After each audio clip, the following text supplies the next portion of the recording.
Hello everyone, welcome back to Adma classes. तो मैं बलवंत मित्तल और आज का हमारे इस वीडियो का टॉपिक रहने वाला है क्लास टेंथ का सिलेबस डिस्कशन। तो इस वीडियो में हम क्या देखेंगे कि हमारे क्लास टेंथ के सिलेबस में कौन कौन से टॉपिक हैं और हम कैसे कैसे इनको करने वाले हैं। तो स्टार्ट करते हैं। तो हमारा जो सिलेबस का फर्स्ट चैप्टर रहने वाला है वो है रियल नंबर। तो रियल नंबर में क्या हमने नाइन्थ क्लास में पढ़ा था कि नंबर हमारे कौन कौन से टाइप के होते हैं। लाइक हमारे पास क्या होगा, नेचुरल नंबर हो गया, इंटीजर हो गया, होल नंबर होगा, रेशनल और इरेशनल नंबर।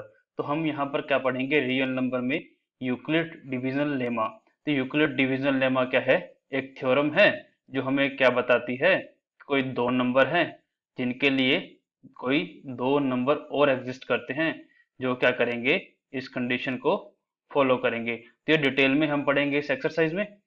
तो उसके बाद में हमारा क्या जाता है, फंडामेंटल थ्योरम ऑफ अर्थमेटिक। तो ये भी एक थ्योरम है जो हमें क्या बताती है कि हम किसी भी नंबर को उसके प्राइम नंबर के मल्टीप्लिकेशन में लिख सकते हैं, प्राइम नंबर के फैक्टर्स में लिख सकते हैं, जो कि क्या होते हैं, यूनिक होते हैं। इरेशनल नंबर के बारे में हम पढ़ेंगे और क्या है, डेसिमल एक्सपेंशन। तो ये हमने नाइन्थ क्लास में टॉपिक स्टार्ट किया था, इरेशनल नंबर और उनका डेसिमल एक्सपेंशन। तो हम क्या करेंगे, इसको भी थोड़ा डिटेल में पढ़ेंगे। नेक्स्ट चैप्टर हमारा है पोलिनोमियल। तो पॉलिनोमियल में हमने नाइन्थ क्लास में क्या पढ़ा था, मोनोनोमियल, मोनोनोमियल, बाइनोमियल, ट्राइनोमियल, ये हमने पढ़ा था। तो अभी क्या देखने वाले हैं हम, इसका geometrical meaning of zeros of polynomial. तो नाइन्थ क्लास में हमने क्या किया, पॉलिनोमियल के जीरोस निकाले, पॉलिनोमियल के जीरोस निकाले। तो जीरो बेसिकली क्या होता है, किसी भी, यानी हमारे पास लाइक पॉलिनोमियल है एक्स में, तो एक्स में क्या होगा, एक्स की जो वैल्यू आएगी, जिस वैल्यू पर इक्वेशन की वैल्यू क्या हो जाए, जीरो हो जाए, तो उसे हम बोलते हैं जीरो। तो उसका ज्योमेट्रिकल मीनिंग हम इस एक्सरसाइज में करने वाले हैं। उसके बाद आ जाता है relationship between zeros and coefficient of polynomial. यानी इक्वेशन में हमारे पास क्या होता है, हम एक इक्वेशन ले लेते हैं, 2x² plus 3x plus 4 equal to 0। ये हमारे पास एक इक्वेशन है। तो ये x क्या है, एक वेरिएबल है। इसके साथ में जो हमारे पास स्टैटिक डिजिट होती है, इसको हम क्या बोलते हैं, कोफिशिएंट। अब इसका कोफिशिएंट और इसके जीरो, यानी x की जो वैल्यू जिसके लिए इक्वेशन क्या हो जाए, जीरो हो जाए, तो इन दोनों के बीच में जो रिलेशन होता है वो भी हम क्या पढ़ने वाले हैं, इस एक्सरसाइज में करने वाले हैं। थर्ड हमारे पास आता है डिवीजन एल्गोरिदम ऑफ पॉलिनोमियल। यानी हम पॉलिनोमियल में डिवीजन किस टाइप से करते हैं। नॉर्मल डिवीजन जैसे हम करते थे, हम एक एग्जांपल ले लेते हैं 20/5। तो 20 हमारा यहाँ था, 5 हमारा क्या है, डिवीजर है, तो 4 क्वोशंट आ जाएगा। तो ऐसे ही हम क्या करने वाले हैं, पॉलिनोमियल का डिवीजन करने वाले हैं। Like x² plus x plus two, इसको मैं डिवाइड करता हूँ x+1 से। तो ये हम कहाँ करेंगे, हम सीखेंगे इसको पॉलिनोमियल में, डिवीजन एल्गोरिदम में। तो उसके बाद में हमारा नेक्स्ट चैप्टर क्या आ जाता है, लाइंस पर। तो हम इसमें क्या देखने वाले हैं, pair of line linear equation in two variables. तो हमने लाइन पढ़ी थी नाइन्थ क्लास में, तो इसमें हमारा क्या आ जाए, पेयर ऑफ लीनियर इक्वेशन। तो नेक्स्ट चैप्टर हमारा आ जाता है लीनियर इक्वेशन से रिलेटेड, जिसमें हमारा टॉपिक फर्स्ट का है इंट्रोडक्शन, कि लीनियर इक्वेशंस क्या होती हैं। और उसके बाद में क्या आ जाएगा, pair of linear equations in two variables. अब टू वेरिएबल इक्वेशन हमने बताई थी आपको लास्ट ईयर के सिलेबस में, कि क्या होती है, जैसे x+y इक्वल टू 2 है, तो इसमें हमारे पास क्या एक वेरिएबल है और दो वेरिएबल हो गए, तो दो डिफरेंट वेरिएबल है, इसे हम बोलते हैं टू वेरिएबल। और लीनियर इक्वेशन क्या होती है, जिसमें हमारे पास क्या हो, जिसकी पावर हो वो यार सिंगल पावर हो, तो इसे हम क्या बोलते हैं, linear equation in two variables. तो हमारे पास क्या है, इसका पेयर है। हमारे पास लाइक अभी एक इक्वेशन हमारे पास ये है, दूसरी इक्वेशन हमें दे दे 2x plus 3y equal to 4। तो ये क्या हो गया, लीनियर इक्वेशन का पेयर हो गया। अब इनका सॉल्यूशन देखेंगे हम, ग्राफिकल मेथड से इसका सॉल्यूशन देखेंगे। सब्स्टिट्यूट मेथड हो गया, एलिमिनेशन मेथड हो गया, क्रॉस मल्टीप्लिकेशन मेथड हो गया। तो इन चारों मेथड से हम क्या करेंगे, इनका सॉल्यूशन फाइंड करेंगे, यानी x और y की कौन सी ऐसी वैल्यू है जो इन दोनों इक्वेशन को सेटिस्फाई करती है। तो ये हम सॉल्यूशन देखने वाले हैं थर्ड एक्सरसाइज में। उसके बाद हमारे पास फोर्थ एक्सरसाइज क्या आ जाती है, फोर्थ एक्सरसाइज हमारी आ जाती है क्वाड्रिक इक्वेशन। तो क्वाड्रिक इक्वेशन क्या होती है, क्वाड्रिक इक्वेशन हमारे पास आ जाती है like x² plus 3x plus 2 equal to 0। यहाँ x की पावर हमारे पास क्या है, 2 है, तो ये हमारे पास क्या आ जाती है, क्वाड्रिक इक्वेशन। तो उसके बाद हम क्या देखने वाले हैं, solution of quadric equation by factorization. अभी सॉल्यूशन इसका कैसे फाइंड कर सकते हैं? सॉल्यूशन हमारा तब आएगा हमें एक्स की वैल्यूज मिल जाए जो इसको क्या करे, सेटिस्फाई करें। तो इसके लिए हमारे पास क्या है, दो मेथड है। एक तो है factorization by completing the square. इन दोनों मेथड से हम इसका सोल्यूशन करने वाले हैं। तो फैक्टराइजेशन कैसे होगा? देखो फैक्टराइजेशन लाइक हमारे पास एक इक्वेशन है x+1 और x+2। अभी ये क्या है, दो फैक्टर्स हैं जो मिलकर क्या करते हैं, एक क्वाड्रिक इक्वेशन बनाते हैं।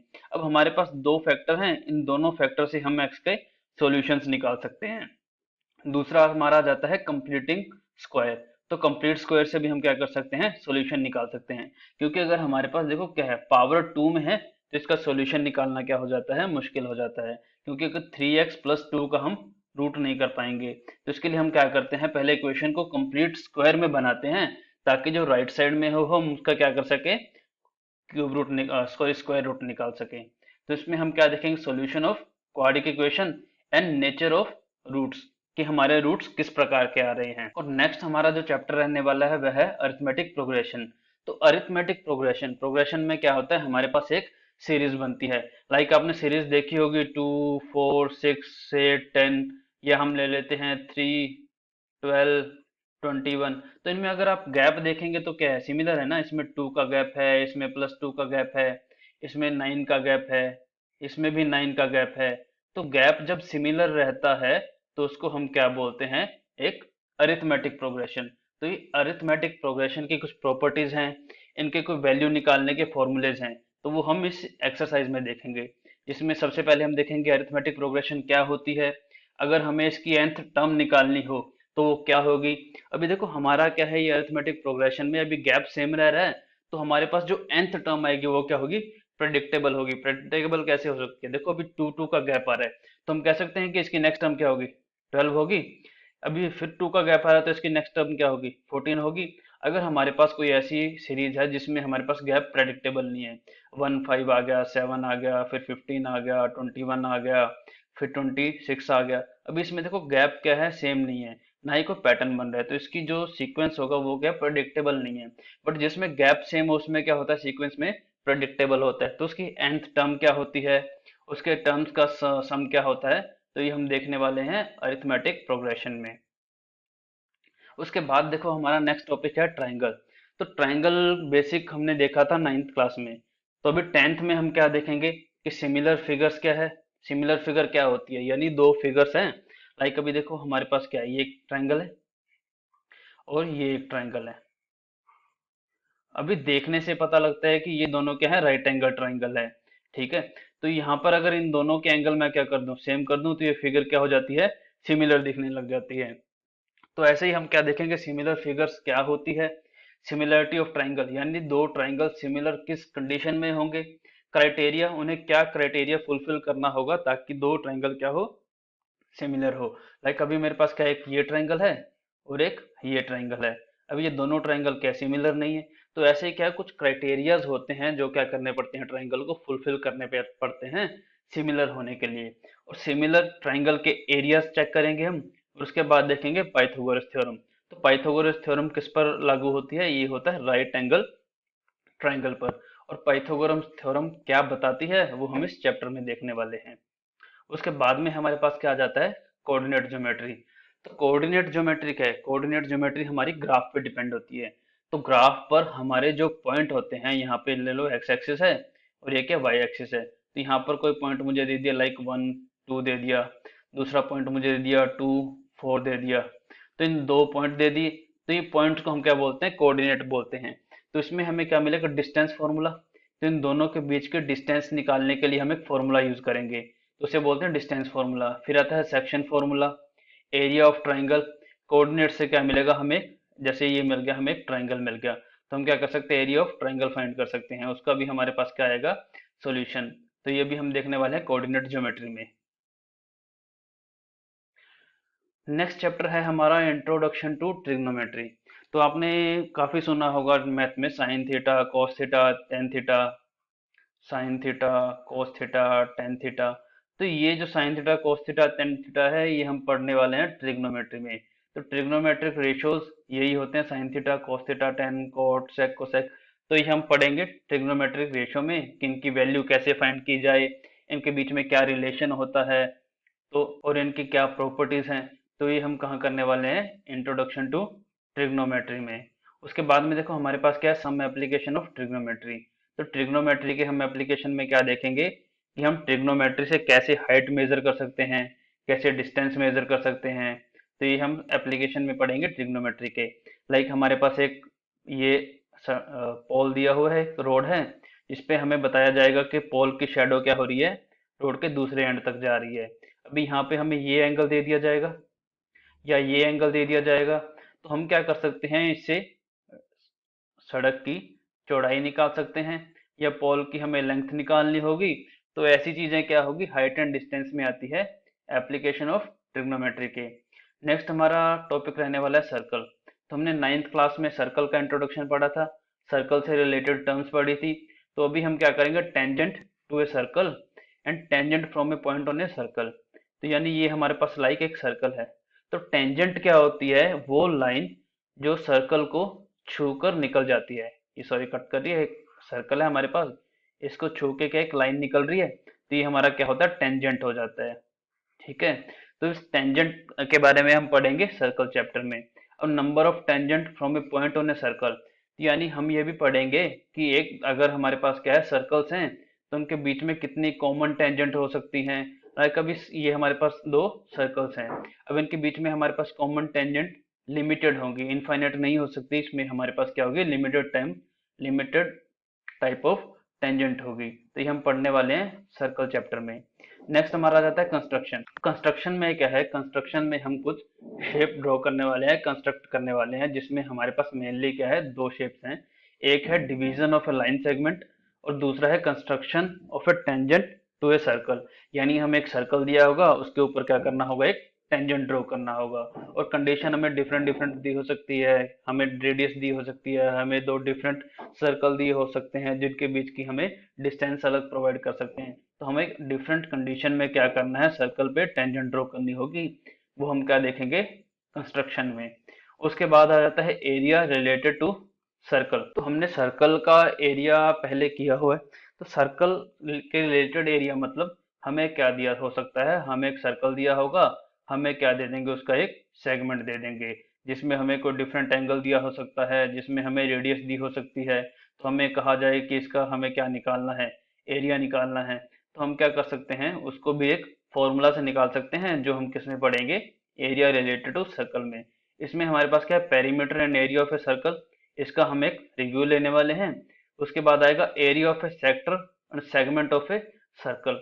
यही हमें हमने डिस्कस किया कि हमें लाइक एक सेगमेंट दे दिया, इसका एरिया निकालना है, या हमें क्या दे दिया, एक पार्ट दे दिया सर्कल का, उसका एरिया निकालना है। तो हमें कुछ इन्फॉर्मेशन प्रोवाइड होगी और कुछ हम थ्योरम सीखेंगे, जिससे हमें क्या होगी, नई इन्फॉर्मेशन मिलेगी, या हम क्या कर सकते हैं, इन्फॉर्मेशन ड्राइव कर सकते हैं, उससे हम क्या निकालेंगे, एरिया। उसके बाद आता है area of combination of plane figure. तो हमें क्या दी होगी, दो डिफरेंट फिगर्स दी होगी जिनको कंबाइन किया होगा, हमें उसका एरिया निकालना है। जैसे हमें एक मैदान दे दिया जाए, तो मैदान में क्या है, हमारे पास एक क्या है, पार्क है। पार्क से हमें बोल दिया जाए कि इसकी जो साइड है वो हमारे पास क्या है, राउंड शेप की है। तो हम क्या करेंगे, हमें उसका निकालना होगा एरिया। हमें ये दे दिया जाए कि यहाँ से जो पार्क है दोनों साइड से क्या है, हाफ सर्कल है। तो हमें इसका एरिया निकालने के लिए क्या करना पड़ेगा, पहले इस शेप का अलग से एरिया निकालेंगे और इन दोनों का अलग से एरिया निकालेंगे। तो हमारे पास क्या आ जाता है, combination of two shapes. Next जो हमारा चैप्टर है वो है हमारा सरफेस एरिया एंड वॉल्यूम। तो सरफेस एरिया हमने देखा था, वॉल्यूम भी देखा था लास्ट क्लास में।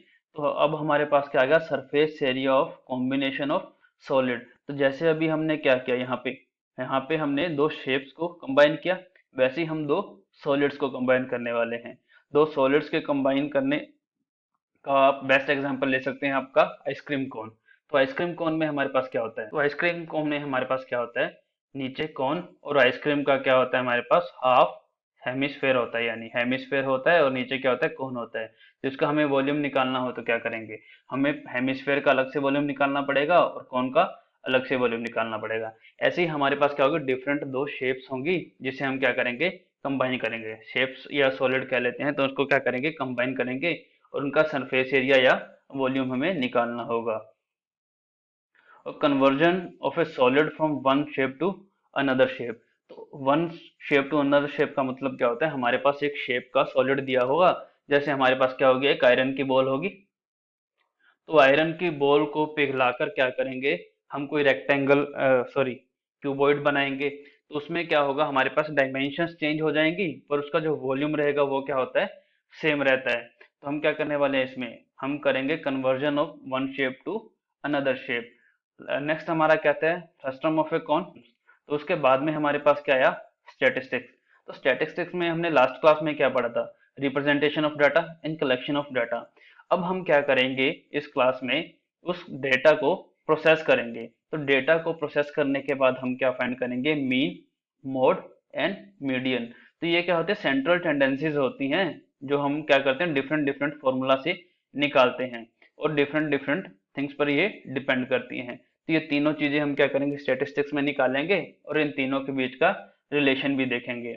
उसके बाद हमारे पास क्या आ जाता है, graphical representation of cumulative frequency division. तो क्यूमुलेटिव फ्रीक्वेंसी डिवीजन को हम ग्राफ से रिप्रेजेंट करेंगे। उसके बाद हमारे पास क्या आ जाता है, प्रोबेबिलिटी। तो प्रोबेबिलिटी का हमने एक इंट्रोडक्शन देखा था लास्ट क्लास में, अब उसको हम थोड़ा सा और डिटेल से पढ़ेंगे और क्या देखेंगे, उसकी थ्योरेटिकल अप्रोच कि प्रोबेबिलिटी क्या है, हम इसको कैसे इस्तेमाल कर सकते हैं, कैसे इसको फाइंड कर सकते हैं। तो ये हमारा टोटल सिलेबस रहने वाला है, जो कि अराउंड रहने वाला है हमारा 60 से 65 लेक्चर्स का। तो 60 और 60 से 65 लेक्चर ये सब आपको हमारे यूट्यूब चैनल पे प्रोवाइड होंगे। और अगर आपको किसी भी प्रकार की कोई दिक्कत पेश आती है या आपको किसी भी प्रकार की कोई गाइडेंस चाहिए, तो आप हमारे इंस्टाग्राम पेज से कनेक्ट कर सकते हैं या यूट्यूब के थ्रू हमें कनेक्ट कर सकते हैं। Thank you.